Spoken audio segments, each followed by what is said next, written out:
Fala galera, sejam bem-vindos a mais um dia, mais um vídeo, Caredo aqui. Hoje vamos assistir ao vídeo Melhor Nação por cada posição do canal Bento Prime. Eu vou começar a reagir a alguns vídeos sobre futebol aqui. Talvez tá vindo novidade por aí, um canal de futebol para falar do Corinthians e da Copa do Mundo depois. Aguarde e confie. Agora, por enquanto, vamos continuar aos reacts. Bora assistir. Qual nacionalidade você contrataria por posição? Bora. Guarda-redes. Mano, aqui sem pensar duas vezes, como guarda-redes eu contrataria Thibaut um alemão. Courtois. Acho que tem uma boa... Ah, não, entendi. Não é um jogador específico, mas de qual nacionalidade você contrataria se fosse... Se você tivesse um clube. Aí aqui eu tô com o Bento, tá? A safra de goleiros alemães tem sido muito boa nos últimos anos. Já dá pra ver com Neuer. A concorrência do Brasil, porque ao longo da história teve uma quantidade boa de excelentes guarda-redes, como Tafarel, Dida, Júlio César, Rogério Ceni, entre outros. Mas ainda assim eu acho que a principal escola de guarda-redes no futebol é a escola alemã. A Alemanha produziu em termos de qualidade dos guarda-redes mais absurdos da história do futebol. Consigo aqui lembrar rapidamente do Sepp Maier, que foi campeão do mundo e também ganhou um campeonato europeu pela seleção alemã. O Sepp Maier ainda pelo Bayern de Munique também foi tricampeão da Champions League, ganhou 3 Champions seguidas nos anos 70. E posteriormente tivemos o Oliver Kahn, lenda absoluta do futebol alemão também, não conseguiu ser campeão do mundo, mas venceu o campeonato europeu pela Alemanha. Perdeu para quem? E chegou na final de 2002, mas acabou por perder para o Brasil, né? Por acaso nesse jogo o Kahn teve uma infelicidade, teve um erro que originou num dos golos do Ronaldo Fenômeno naquela partida, mas se não de resto o Oliver Kahn é uma lenda do futebol alemão, do Bayern de Munique, e representou por muito tempo aquilo que é ser guarda-redes. E mais recentemente temos aquele que na minha opinião é o maior guarda-redes da história do futebol, que é o Manuel Neuer. Eu acho que ele levou essa posição para um outro patamar, mudou a forma como os guarda-redes são vistos hoje. Hoje os guarda-redes precisam saber jogar com os pés e o Manuel Neuer pode ser considerado o grande revolucionário dessa modalidade. Sem contar que ainda tivemos outros guarda-redes de uma prateleira um pouco abaixo desses que eu citei, como o Lehmann, que fez história no Arsenal, o Ter Stegen, que também defendeu muito pelo Barcelona, entre vários outros. Então, mano, não tem como. Para a posição de guarda-redes, eu vou ficar com um gigante alemão. Lateral direito. Contigo, mano, como lateral direito, apesar de que hoje em dia já não serve tão bem o futebol nessa posição, ainda assim eu vou ficar com um brasileiro, porque se formos analisar ao longo da história, o Brasil tem laterais direitos Carlos que podem Alberto muito bem Torres, ser considerados Cafu. melhores na sua posição. Podemos aqui citar o maior deles, que foi o Cafu, que revolucionou essa posição, jogou muito pela seleção brasileira, bicampeão do mundo e também jogou muito pelos clubes por onde passou, principalmente no AC Milan, onde ganhou Tetracampeão mundial. Temos também o Daniel Alves, que fez por muita história no Barcelona. Foi por muito tempo o jogador mais titulado da história do futebol. Então, mano, eu acho que aqui na posição de lateral direito, eu fico claramente com um brasileiro. Lateral esquerdo. Como lateral esquerdo vai valer o mesmo argumento que eu escolhi para lateral direito. Vou Roberto ficar Carlos, com um brasileiro. Marcelo. Apesar de que hoje em dia existe também um grande déficit na seleção, mas em termos históricos, o Brasil produziu os dois que, na minha opinião, são disparadamente os dois maiores laterais esquerdos da história. Assim como os laterais direitos. Estou a falar do Roberto Carlos, lenda absoluta do futebol brasileiro e do Real Madrid, e do Marcelo, que igualmente foi também muito lendário no Real Madrid, dos jogadores com mais Liga dos Campeões, e o Roberto Carlos dispensa tecnicamente o melhor lateral esquerdo que eu já vi na história, Marcelo. Apresentações, jogadoraço, bom a atacar, bom a defender. E lateral direito ele nem falou do Leandro, hein? Nem citou Leandro. E tinha um remate potente absoluto. Então, para a escola... E que é o Marcelo da lateral direita. Para quem nunca chegou a pesquisar, procura lances do Leandro aí, que jogou no Flamengo. Ele acabou não indo. Engraçado, ele acabou não indo na Copa do Mundo porque ele saiu com o Renato Gaúcho mesmo, o técnico do Vasco agora, de uma concentração, foram pra noite, mulher, essas coisas. Ele conseguiu pular o muro, mas o Renato Gaúcho não, porque ele tava bêbado, né? Aí ele passou pela porta da frente, o Tele Santana cortou o Renato Gaúcho e o Leandro resolveu se desconvocar.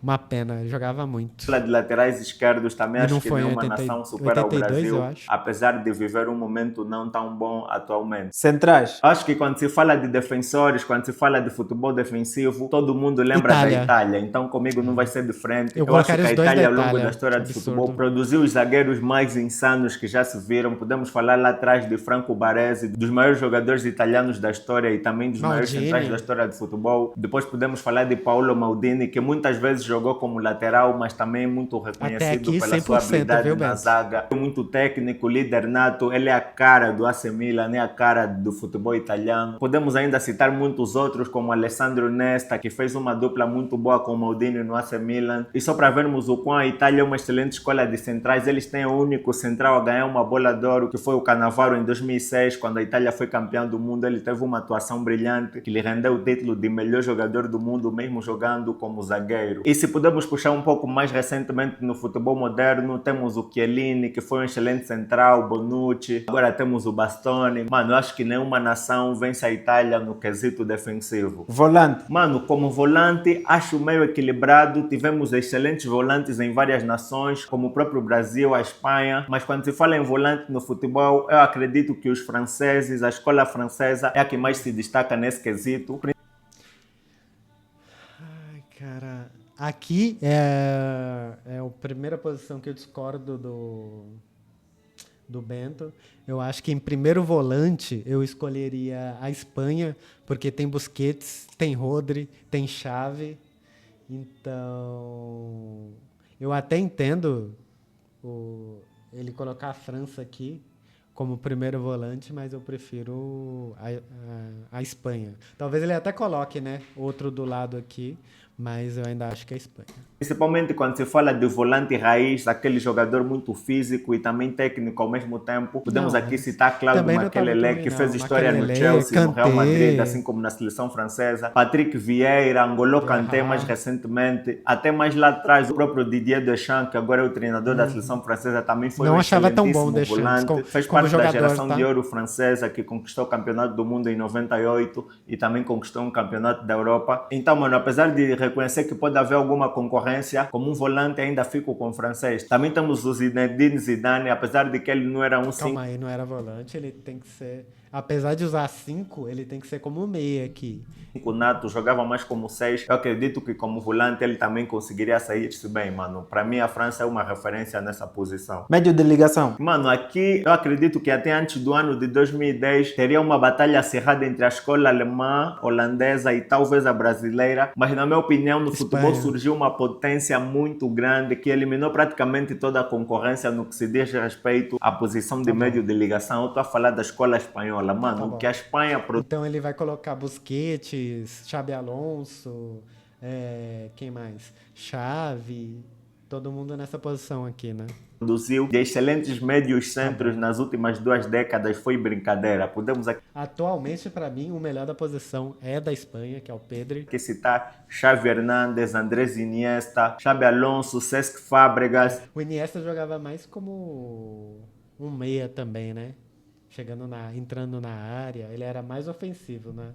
Na verdade, eles jogavam juntos, né? Xavi e Iniesta. Mais recentemente temos o Pedri. Podemos falar também de David Silva e tantos outros, mano. O que a Espanha produziu de meio-campistas é um absurdo. E aqui, sem pensar 2 vezes, eu fico claramente com um espanhol para essa posição. Porque eu teria jogadores de excelentíssima qualidade, que sabem driblar, que têm ótima visão de jogo, passe curto, passe longo. Tudo aí é com os espanhóis. Apesar de reconhecer que a Alemanha, ao longo da história, teve muitos bons meios centros, assim como a Holanda. Mas aqui, para mim, a Espanha não perde para ninguém, nem em termos de qualidade, nem em termos de quantidade. Médio ofensivo. Mano, para médio ofensivo, poderia ser também muito bem um espanhol ou um alemão. Estamos a falar aí da posição clássica dos camisa 10. Jogadores como Mesut Ozil, David Silva podiam muito bem jogar por ali. Mas aqui eu também vou ficar com um brasileiro, porque eu acho que ao longo da história, o Brasil produziu mais jogadores que preencheriam melhor essa posição de médio ofensivo ou camisa 10 clássico. Estamos a falar de Rivaldo, Kaká, até mesmo o Pelé, que é mais um extremo esquerdo, também jogaria muito bem nessa posição. Ronaldinho Gaúcho, Zico, que foi um cracaço da bola, entre outros jogadores, mano, não tem jeito. Aqui, como médio ofensivo, ainda fico também com o Brasil, que é uma excelente escola e talvez a melhor. Jogadores que jogam na posição do camisa 10 na história do futebol. Extremo direito. Mano, como extremo direito, talvez não seja a nação com melhor custo-benefício, se assim podemos dizer, né? Se fizermos uma relação de quantidade e qualidade.